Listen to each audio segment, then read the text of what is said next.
Marlène, Marco et Jean-Claude, nous sommes de retour avec toi. Tu as noté que depuis le début de cette série, nous parlons, nous échangeons, nous cherchons à attirer ton attention sur ce qui se passe sous nos yeux. Le thème du jour, c'est dès ma jeunesse. Juste avant, prions. Notre Seigneur et notre Dieu, nous revenons vers toi, car nous constatons à travers ce psaume un bilan où une personne fait appel à ses souvenirs. Elle cherche à se rassurer pour savoir si elle est en phase pour être protégée par toi. Continue de nous éclairer, de nous bénir, de nous diriger, de nous conduire dans toute la vérité, nous t'en prions. Au nom de Jésus, pour ta gloire éternelle. Amen. Aujourd'hui, sur les versets 4 et 5, mais lisons à partir du verset 1er. L'auteur, en l'occurrence David, fait appel à des souvenirs. Éternel, je cherche en toi mon refuge.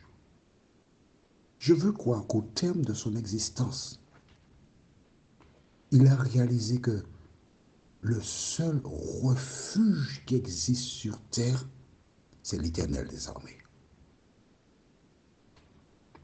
Celui en qui il doit se confier, c'est l'Éternel des armées. Celui à qui il doit présenter ses soucis, ses problèmes, ses alarmes, c'est l'Éternel des armées. Alors je fais appel à toi qui m'écoutes. C'est vrai que la Bible parle de sacrificateurs, de dirigeants, d'accord? Mais ils étaient où? À Jérusalem ou dans des lieux spécifiques. Mais les personnes qui habitaient dans les campagnes, les personnes qui habitaient dans les lieux retirés, qui n'étaient pas dans les environs du temple, comment faisaient ces personnes? Sur qui pouvaient-elles compter? Réfléchis, réfléchis. Qui pouvait leur venir en aide? À travers les différents psaumes, nous voyons que l'Éternel campe autour de ceux qui le craignent et les arrache du danger. Ces personnes ne faisaient que compter sur l'Éternel. C'est pourquoi il dit, Éternel, je cherche en toi mon refuge, que jamais je ne sois confondu. En clair, que j'ai de la réussite. Verset 2. Dans ta justice, sauve-moi et délivre-moi. Incline vers moi ton oreille et secours-moi. Sois pour moi un rocher qui me serve d'asile, où je puisse toujours me retirer. Tu as résolu de me sauver, car tu es mon rocher et ma forteresse.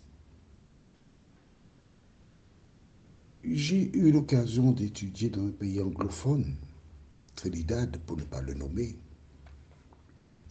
et puisque j'aime la musique, il y a une chanson qui dit Rock of Ages, rocher des siècles, cleft formé, taillé pour moi. J'ai trouvé cette chanson magnifique. Alors j'ai cherché à connaître l'auteur. Et qu'ai-je découvert? Que c'était un prédicateur protestant qui a été surpris par l'orage. Et c'était terrible. Alors cet homme a aperçu un rocher. Il a été se réfugier derrière ce rocher contre les bourrasques de vent. Et il s'est retrouvé là, en sécurité. Et tandis qu'il se trouvait derrière ce rocher, le Saint-Esprit lui a littéralement dicté les paroles d'un chant. Rocher des siècles, ça y est pour moi, qui me protège. Aujourd'hui, mon ami, souvent il t'arrive face à des difficultés, des problèmes quelconques, de chercher des solutions et tu ne trouves pas. Tu cherches encore et encore, mais tu ne trouves pas. Mais lui, là, David, il a compris que le seul rocher, l'unique rocher, celui qui protège, c'est l'Éternel des armées. Alors nous lisons aujourd'hui les versets 4 et 5. Car tu es mon espérance. Ah, ça c'est déjà autre chose. Tu es mon espérance. C'est-à-dire que c'est en toi que j'espère. Ouais. Seigneur éternel. En toi je me confie dès ma jeunesse. C'est intéressant. Il ne s'agit pas d'un homme qui brusquement a découvert l'évangile. Il ne s'agit pas d'un homme qui n'a pas eu d'expérience avec Dieu.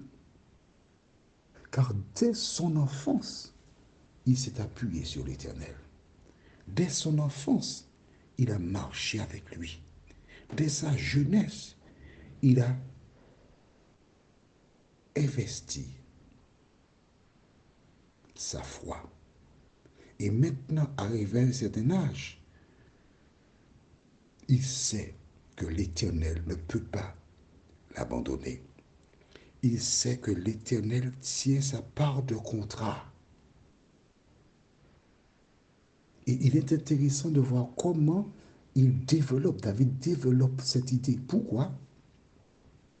Parce il sait, du reste Salomon le dira plus tard, dans le livre de Proverbes 22, verset 6, instruis l'enfant selon la voie qu'il doit suivre. Et quand il sera vieux, il ne s'en détournera pas. Parce qu'il a eu la fondation. À travers les différentes études que nous avons effectuées, tu te rappelles de l'homme, c'est dans Luc 15. Jésus donne 3 paraboles, ou 3 métaphores, 3 images. La première, c'était l'homme qui avait 100 brebis, et une s'est égarée. L'homme les laisse en sécurité, et il part à la recherche de la brebis perdue. Il ne revient pas sans la brebis. Et à son retour, que fait-il? Il organise un festin. Mais quand tu regardes bien le récit, tu te poses une question. Il a perdu une brebis et il organise un festin pour célébrer le retour de la brebis. Mais écoute, ça lui coûte quelque chose pour préparer le festin. C'est l'équivalent d'une brebis, sinon plus. Ensuite, le Christ parle de cette femme qui a 10 pièces et qui en a perdu une. Que fait-elle? Comme la première image, elle part à la recherche de la pièce perdue. Et lorsqu'elle la trouve, elle organise encore une fête avec ses amis. Là, pour sûr, elle dépense quelque chose. Mais la troisième fenêtre, c'est l'histoire du jeune homme qu'on appelle communément le fils prodigue.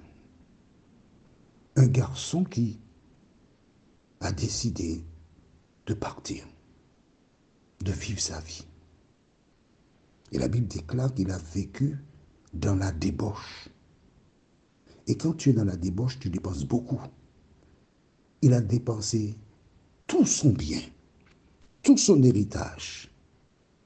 Et plus tard, le fils aîné révélera à son père qu'il a mangé son héritage avec les prostituées.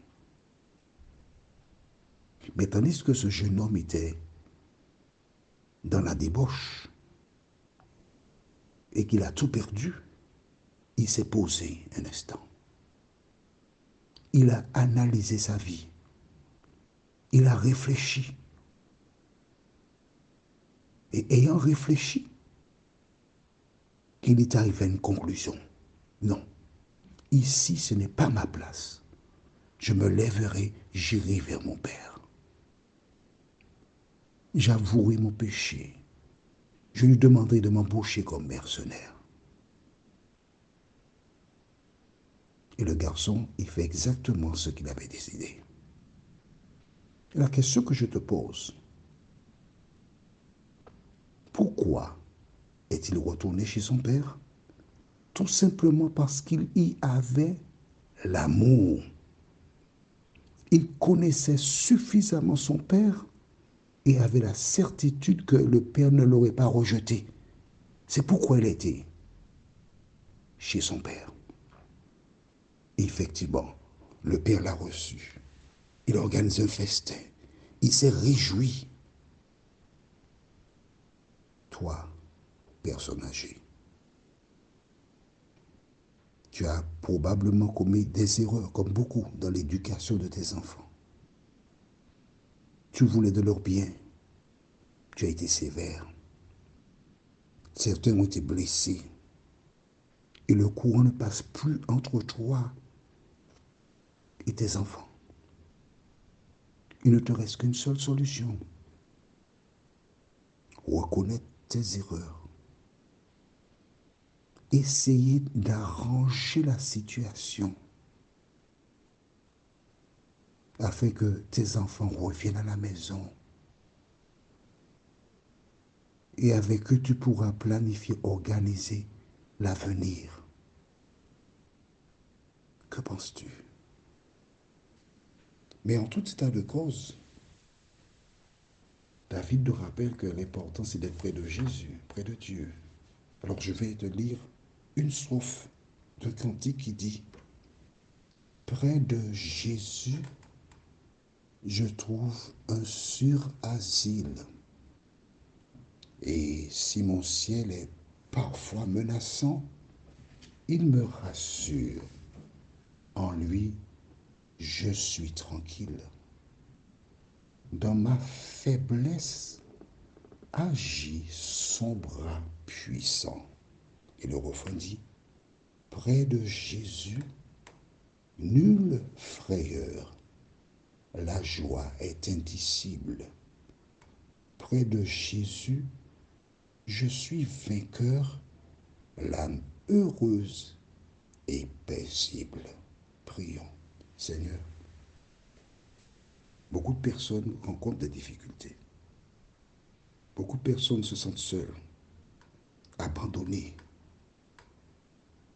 Mais tu nous assures qu'aussi longtemps que nous nous appuyons sur toi, nous ne sommes jamais seuls. Aide-nous, Seigneur, à nous appuyer fortement sur toi, car tu peux changer toutes les situations, nous en prions. Au nom de Jésus, pour ta gloire éternelle. Amen. Notre thème pour la prochaine fois, c'est mon puissant refuge. La première référence, c'est Somme 71, versets 6 à 8. Et je te donnerai les autres quand nous nous retrouvons. Il me tarde de te retrouver.